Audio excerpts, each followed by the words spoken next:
কারণ ওই তেলের একটু ঘাটতি আছে ওটার জন্য।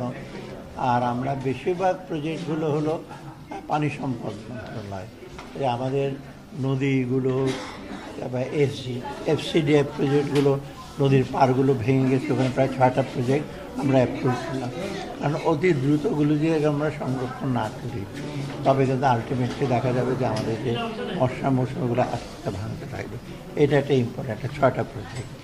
আর বাকিগুলো একটা গুদাম, কতগুলি শস্য গুদাম করার জন্য আমরা করি। এই মোটামুটি এই জিনিসগুলো ইম্পোর্টের জন্য, খাদ্যদ্রব্য ইম্পোর্টের জন্য আজকে খুব বেশি এজেন্ডা ছিল না, বেশিরভাগ এগুলো। আর এলএনজি আনার জন্য, যেটা ইমিডিয়েটলি আমাদের এলএনজি আছে ওটা আনার জন্য এই কটা জিনিস আজকে অ্যাপ্রুভ করা। স্যার, গতকালকে একটা অধ্যাদেশ হয়েছে যেটা দিয়ে আসলে 53 বছরের যে এনবিআর সেটা আসলে ভেঙে গেল এবং বলা হচ্ছে কাস্টমস ট্যাক্স লম্বা সময় ধরে আন্দোলন করছিলেন, তাদের মতামতকে উপেক্ষা করেই আসলে সেরকম কিছু। সেই ব্যাপারে আমি কিছু বলবো না, তারা যা বলার বলবে।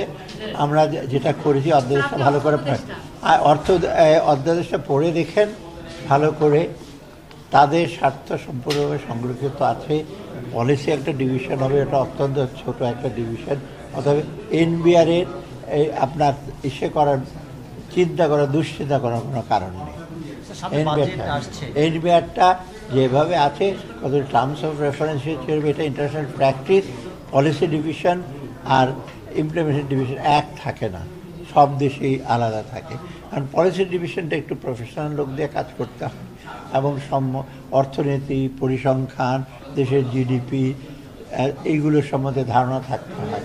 আর এনবিআর করবে এটা ইমপ্লিমেন্ট। এখন এনবিআর যদি পলিসিও করে, মানে যাদের খালি কাজ হলো কালেক্ট করা, এটা একটা কনফ্লিক্ট ইন্টারেস্টও থাকে। আমি পলিসি করলাম, আমি আবার লোকজনদের আদায় করলাম।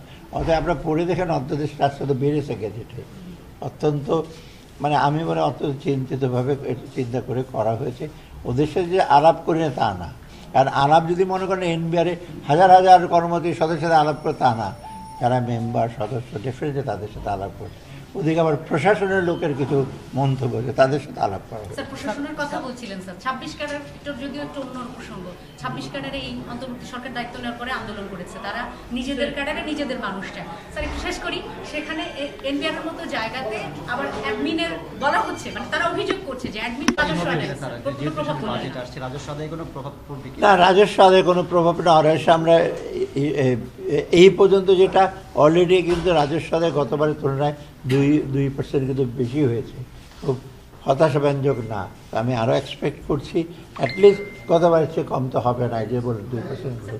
আর মোটামুটি আমরা বাজেটটাকে তো আমরা একটু বাস্তবায়ন করব, একটু বিরাট একটা গ্যাপ নিয়ে আর করবো না।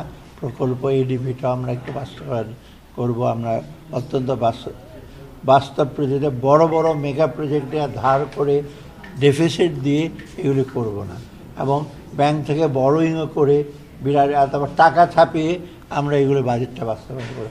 কিছুটা তো ডেফিসিট থাকবে, সেটা পূরণ করবো। আমি তো নেগোসিয়েট করছি আমরা আইএমএফের সাথে, ওয়ার্ল্ড ব্যাংকের সাথে প্রজেক্টের ব্যাপারে, সেটা মোটামুটি এখন সাকসেসফুল। ছোট বড় বুঝতে পারবেন কদিন পরে,